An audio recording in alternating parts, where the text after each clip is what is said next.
안녕하세요. 5분 특강 강의 조남철 세무사입니다. 이번 시간에는 세 번째 시간으로 공동사업자의 장단점에 대해서 말씀드리겠습니다.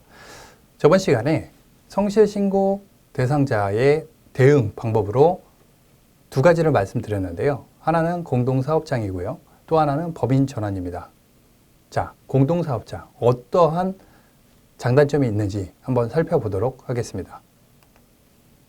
개인사업자에 비해 갖고 공동사업자는 우선 그 소득의 귀속과 명의 자체가 한 명에서 2명 이상이 될 수가 있다는 것인데요.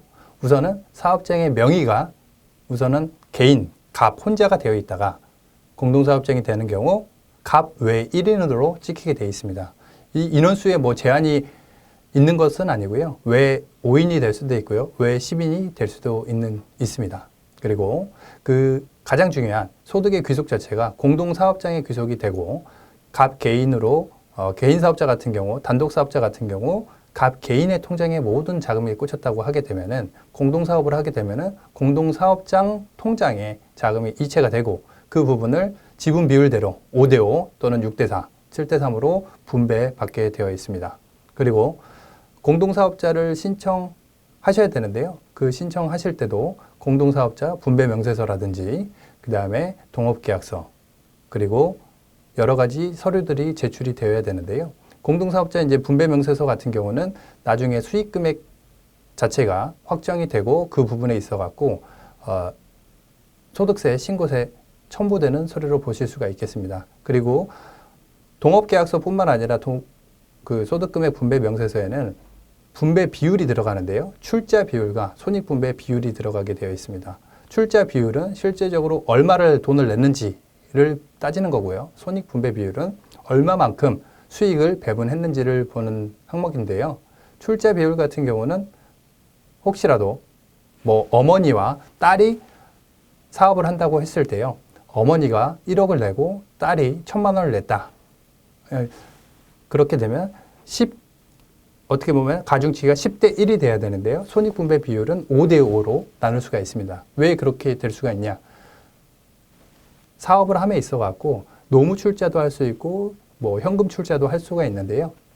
결국은 어머니는 1억이라는 자금을 많이 냈고요. 딸은 1,000만 원 돈이 없어 갖고 1,000만 원만 냈죠. 그리고 실제적인 일은 딸이 다 했다고 하게 되면은 손익분배 비율 자체를 5대 5로 맞출 수가 있습니다. 그리고 공동사업자는 개인사업자, 단독사업자에 비해 가고 어떤 부분이 장점이 좋냐면요. 아까 전 시간에 알아본 것처럼 낮은 누진세율을 공동사업자, 두 번째 사업자, 세 번째 사업자가 낮은 누진세율을 한 번 더 받을 수 있기 때문에 그런 절세 효과가 있고요.